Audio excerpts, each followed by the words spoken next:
This episode, let's shake up our food trip adventure. Dahil this time, dadalhin namin kayo sa isang lugar kung saan yogurt ang star ng show. Alam naming excited na kayong tikman at i-explore ang mga paborito nilang flavors at creations. Kaya tara na, let's swirl, scoop, and swerve sa Yogurtly Cafe!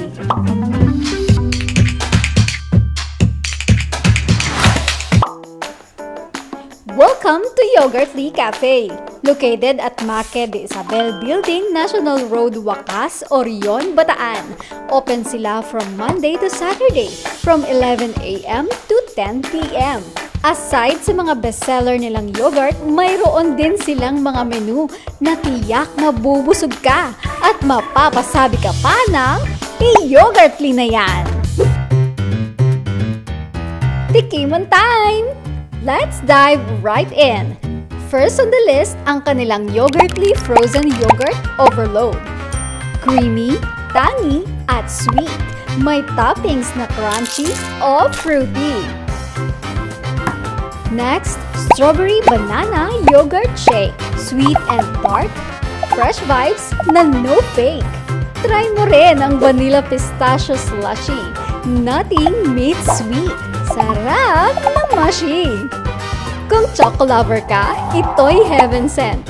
Triple chocolate slushy, sobrang decadent. Mango lover, don't be shy. Mango Graham slushy, panalo sa sky high. At kung akala mo yogurt lang ang offer nila, move tayo sa savory para busugin ang inyong mga tummy. Cheesy Mushroom Burger, juicy and yummy. Extra cheese with mushroom na savory. Pork binagoongan. I-ready mo na ang rice dahil paniguradong mapapa-extra rice ka pa. 6 pieces chicken wings with kimchi cheese, spicy, cheesy, Korean vibe in a bite. Check na check rin ang mga rice bowls cravings like bibimbap. Bicol Express na may anghang na tama, spicy at coconut kick. Pantanggal umay, present dyan ang Mojos. Mayroon din silang homemade cheese roll. Pero what's the best part nga ba for cheese roll?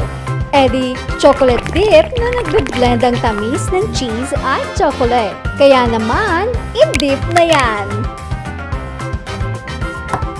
O diba mga ka-DSB, sa Yogurtly Cafe, iba ang happy. From yogurt treats hanggang savory, solve ka na rito. Walang worry. Follow their social media page para updated ka sa kanilang foodie stage. Hanggang sa susunod nating food trip at kulitan. Always remember na palaging panalo ang mga panlasa nyo. #dito sa Bataan.